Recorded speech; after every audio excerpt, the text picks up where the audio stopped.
Hi guys, Mike Crosswood here in my hands today. We're going to test the TaylorMade M2 Driver. TaylorMade are quite keen to stress that this is not a replacement for the M1, it is an addition to the family. So let's welcome the new family member, M2, let's test it. Let's get stuck in.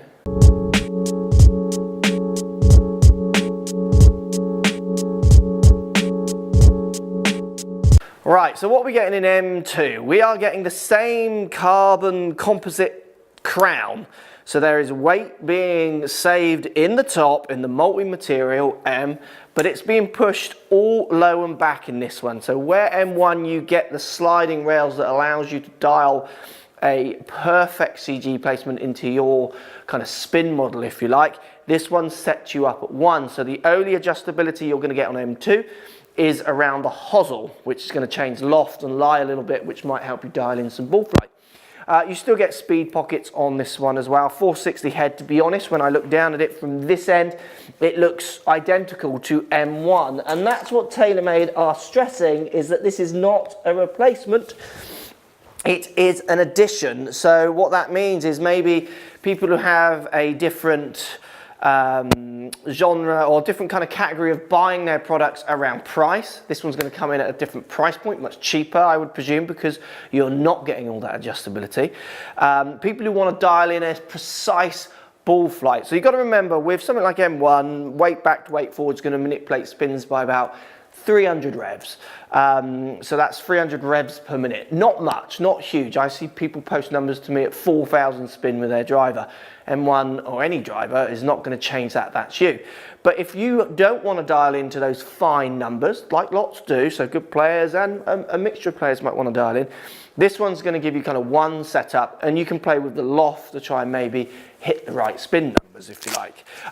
So let's try and hit some, see what numbers we got. We've got GC2 HMT, Titleist Pro V1X balls on the floor here.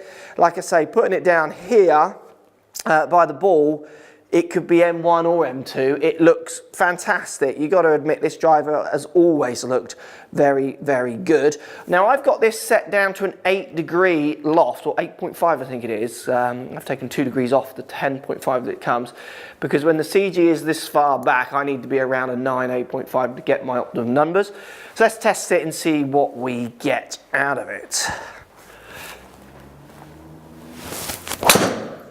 Make that one okay. Fraction on the heel side of CG, but it's going to stay on target. So that looks like it's around the 260 mark. So 260 carry. If we just look at the spin on that one, 222. So it's quite an interesting model for me, this. M2 for me, unless you want to really dial in, which M1's going to offer, I think this one just makes a lot of sense. I just don't get. And I get this one, you know, at the price that people are talking about it's going to sell for, I get it. I totally get it.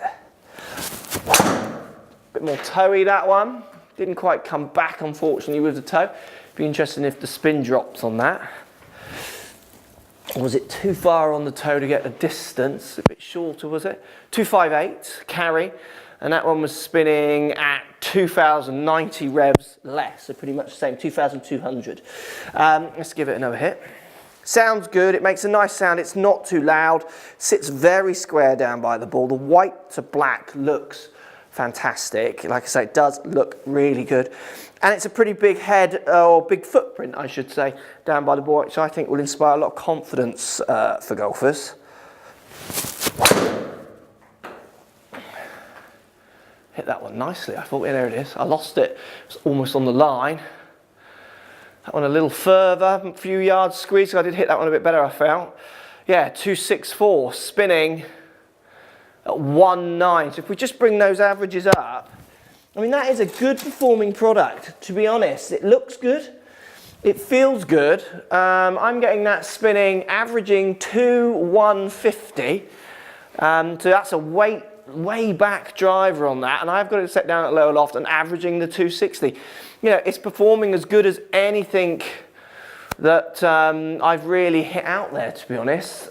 So for me, unless you're someone who's really trying to save those kind of 300, 500 revs a spin, M2 is going to tick a lot of boxes for people. A lot. It looks good, feels good. The numbers are really good. Yeah, I get that. Thanks for watching. Subscribe to my YouTube channel for loads more videos. Find me on Instagram at CrossfieldMark, also on Twitter at 4golfonline. Find me on Facebook, Mark Crossfield. Thanks for watching. Post comments as always, and see you soon.